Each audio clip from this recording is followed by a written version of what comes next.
স্টেডিয়ামের কাজ এখনো শুরু হয় নাই, তবে স্টেডিয়ামের জন্য ওখানকার মানে বিশাল আকারের একটা জমি তারা দখল করে।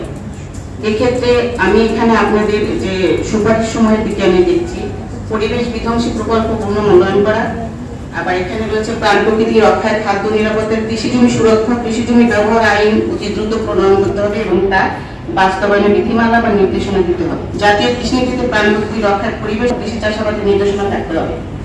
এই বিষয়গুলো আমি মনে করি যে এই সাথে সম্পৃক্ত রয়েছে। আর আরেকটি বিষয় হচ্ছে আমাদের চলনবিল যেহেতু সৌন্দর্য চলনবিলের পানি নেই, সেখানে আমাদের যে কারেন্ট জাল ব্যবহার হয় সেখানে স্থানীয় প্রশাসন যদিও কিছু কিছু সময় সেগুলো ধরে, কিন্তু এটা আসলে সেটা শুধু দেখানোর জন্য আমার মনে হয় এটা ধরা হয়। এটা যদি কঠোর আইন বা ব্যবস্থাপনা না হয় তাহলে আমাদের চলনবিলের যে মাছের বৃদ্ধি এটা মনে হয় রক্ষা পাবে। আশা করবো আইনটা শীঘ্রই পাস হোক। If it is not now, it will never happen, কারণ আমরা জানি আমরা এই কথাগুলো বলেছি। এই হচ্ছে আমার ছিল মোটামুটি, আর অনেক কিছু বলার ছিল কিন্তু মোটামুটি সব কথা হয়ে গেছে। একটা ছোট্ট কথা যে আইনগুলো সঠিক বাস্তবায়ন হোক, ওদের যে আদেশগুলো আছে সেগুলো প্রতিপালন করা হোক। এটার জন্য বিভিন্ন কমিটি করার কথা বলা হয়েছে, দু একটা জায়গায় মধুপুরে যেরকম শালবন রক্ষায় কমিটি করা হয়েছে এবং বিভিন্ন আদালতের নির্দেশ অনুযায়ী যে কমিটিগুলো করার কথা সেই কমিটিগুলো নামমাত্রে না হয়ে কার্যকর কমিটি হয়ে কাজ করুক। তাহলে আমাদের এই নদী বাঁচবে, হাওর বাঁচবে, পাহাড় বাঁচবে, কৃষি জমি বাঁচবে, আমরা বাঁচবো। ধন্যবাদ।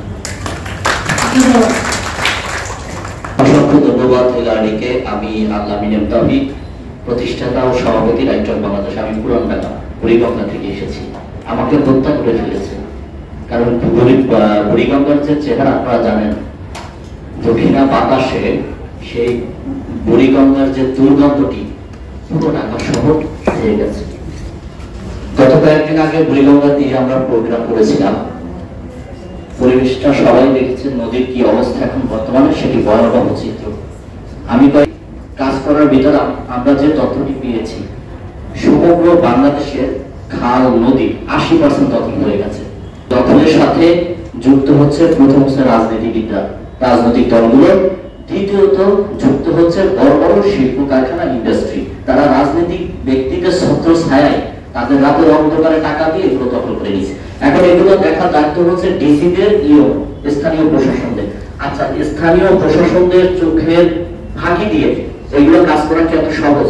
তার মানে বলা যায় যে এই যে শিক্ষিত যে ব্যক্তিরা রয়েছে তারা রাতের অন্ধকারে তাদের কাছ থেকে টাকা খেয়ে সমগ্র খাল নদীগুলো তাদেরকে দিয়ে দিচ্ছে। কিছুদিন পরে শোনা যায় যে ডিসি আর কাটিয়ে নিয়েছে। আমরা দেখছি বিগত সরকার আমলে খেয়েছে, এই সরকার যাওয়ার পর এখন যারা আসছে তারা ওই একই অবস্থায়, তাদেরকে বাড়িগুলো এখান থেকে নিয়ে আরেকটু বাড়িয়ে এখন এই ধরনের কাজ চলতেছে। যে এই বিষয়গুলো যদি আমরা মনে করি যে আসলে কাজ করা যায়, আর এটা কি করণীয়, যে রাজনৈতিক দলগুলোকে আসলে তাদেরকে চিঠি কোনো ব্যবস্থা করা যায় কিনা তাদের শনাক্ত করে তাদের বিরুদ্ধে আশা করি এবারে যুগোপযোগী পদক্ষেপ নেবেন। আজকের আয়োজনের জন্য আপনাদেরকে অসংখ্য ধন্যবাদ, আর আমার মতো তরুণ এখানে কথা বলার জন্য সুযোগ দেওয়ার ধন্যবাদ সবাইকে। আমরা এক একটা সমস্যার পরে আইন করা হয়, নীতিমালা করা হয়, কিন্তু এটা বাস্তবায়ন হবে কি হবে না এইটা দেখার জন্য আপনারা যেটা বলছেন যে এলআরডি এটাকে মনিটর করুন, মনিটর কার করা দরকার, আমাদের সবার সম্মিলিতভাবে করা দরকার। এবং আর একটা যেটা হচ্ছে যে আর একটা সমস্যা যেটা হচ্ছে, যেটার জন্য এটা বাস্তবায়ন হয় না, যে এক একটা মন্ত্রণালয় বা বিভাগ বা অধিদপ্তর বা ইত্যাদি সরকারের যে সকল গুলো আছে, দপ্তরগুলো আছে, কোনো সমন্বয় নাই, একটার সাথে আর একটা সমন্বয় নাই। তো আইন প্রয়োগ করলেই হলো না, বাস্তবায়ন করতে হবে। আর সমন্বয় না করলে একটি ডিপার্টমেন্ট, একটি মন্ত্রণালয় এক ধরনের আলোচনা করবে, আর একটা মন্ত্রণালয় আর একটা ডিপার্টমেন্ট ঠিক তার বিপরীত আর একটা করতে যাবে। তো এইগুলোকে ঠিক রাখার জন্য আমাদের যেটা করা দরকার, এই দেশের জনগণ হিসাবে সজাগ হয়ে একসাথে সমন্বিতভাবে আমরা কাজ করতে পারি। বাংলাদেশের নদীগুলো প্রচুর প্লাস্টিক পলিউশনের শিকার, এবং যেটা ম্যাক্সিমামে হচ্ছে অন্য দেশ থেকে আমাদের এখানে আসে। আমরাও কিছু তৈরি করি, কিন্তু অন্য দেশগুলোতে, অন্য সাধারণ যে দেশগুলো আছে, আমরা যদি সারা বিশ্বের পরিসংখ্যান দেখি, তাহলে বিশ্বের যে 10টা নদী সবচেয়ে বেশি প্লাস্টিক দূষণের শিকার, তার ভিতরে 8টাই হচ্ছে এশিয়াতে, এবং চায়না এবং হচ্ছে ইন্ডিয়া, তারা একজন হচ্ছে 5th পজিশনে আছে এবং আরেকজন হচ্ছে 8th পজিশনে আছে, যারা প্রচুর পরিমাণে প্লাস্টিক তৈরি করে। এবং এই প্লাস্টিকগুলো, যেহেতু আমরা ডাউন স্ট্রিমের কান্ট্রি, এগুলো আমাদের দেশের উপর দিয়ে যে আমাদের অববাহিকায় এগুলো জমা হচ্ছে এবং আমরা এই পলিউশনের শিকার হচ্ছি, এবং যেটা হচ্ছে 24 টাইমস মোর যে ইউজুয়াল যে ধরনের কনজাম্পশন থাকার কথা। এবং এইটা নিয়ে আমাদের যেহেতু গভর্নমেন্ট এগুলা নিয়ে অনেক চিন্তা ভাবনা করছে এবং হয়তো কাজ করার আছে, তো এখানে একটা আছে বেসেল কনভেনশন ব্যান অ্যামেন্ডমেন্ট, এটা হচ্ছে এই প্লাস্টিক ট্রেডকে হচ্ছে বাধা দেয় আর কি। সো বাংলাদেশ এখানে একটা রিজিওনাল ডায়ালগ করার চেষ্টা করছে, এখনো এটা সফল হয়নি, এবং ইউএনই এর মাধ্যমে এটাকে কিছুটা কন্ট্রোল করার চেষ্টা করছে, এবং চেষ্টা করছে যে একটা রিজিওনাল ডায়ালগের মাধ্যমে এই জিনিসটাকে যদি কন্ট্রোল করা যায়। অলরেডি 40টা দেশ এটা রেটিফাই করেছে, বাট আমরা আশা করতে পারি যে আরো কিছু দেশ এখানে আসবে এবং আমরা এটা সফল হব এই প্লাস্টিক পলিউশনকে কন্ট্রোল করার জন্য। এবং সেকেন্ড আরেকটা ইস্যু, যেটা পলিউশনের আরেকটা দিক, যেটা হচ্ছে যে ফ্লাই অ্যাশ। সো ইন্ডিয়া থেকে, ইন্ডিয়ার পাওয়ার প্ল্যান্টের রেসিডিউ গুলো সেটা নদী দিয়ে আমাদের বাংলাদেশের সিমেন্ট ফ্যাক্টরির জন্য, যেটা হচ্ছে র ম্যাটেরিয়াল, এবং বাংলাদেশের একটা বড় বড় যে সমস্ত সিমেন্ট ফ্যাক্টরি গুলো আছে, তারা এই ফ্লাই অ্যাশ গুলো কিন্তু ব্যবহার করে অ্যাজ এ র ম্যাটেরিয়াল তাদের প্রোডাকশনের জন্য। এবং একটা স্ট্যাটিস্টিক্সে দেখা গেছে যে 2019-20 সালে 22 crore 68 lakh ton fly ash India থেকে বাংলাদেশে আসছে, এবং এইটার যে ট্রেড হয়েছে দুই দেশের ভেতরে, সেটা প্রায় 130 মিলিয়ন। কিছুটা স্ট্যাটিস্টিক্স বলছি কারণ হচ্ছে যে তাহলে এটার গুরুত্বটা বোঝা যাবে, যে আমরা অনেক জিনিস চাইলেও ইচ্ছা করলে বাদ দিতে পারি না, কারণ এখানে অনেক ধরনের স্বার্থ জড়িত আছে দুই দেশে।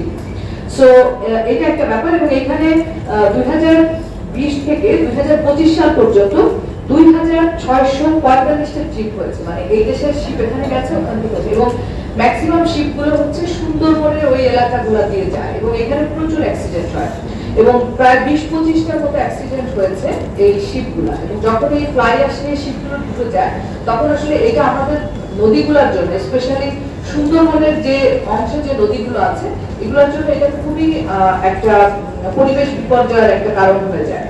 এবং এইগুলো নিয়ে বাংলাদেশ BIWTA এবং হচ্ছে ইন্ডিয়ান কাউন্টার পার্ট অনেক ধরনের চেষ্টা করছে যে এটাকে কিভাবে মিনিমাইজ করা যায়, বাট স্টিল এই যে ট্রান্সপোর্টেশনটা, এই ধরনের ডেঞ্জারাস একটা এলিমেন্টের যে ট্রান্সপোর্টেশন কিংবা ট্রান্সশিপমেন্ট যেটা বলে, এটা খুবই ডেঞ্জারাস একটা ইয়ে। সো এই ইস্যুগুলো নিয়ে আসলে বাংলাদেশে, আমি যখন নদী নিয়ে কথা বলবো, আমাদের এই আন্তর্দেশীয় এই সমস্ত অ্যারেঞ্জমেন্টগুলোর কথা আমাদেরকে চিন্তা করতে হবে।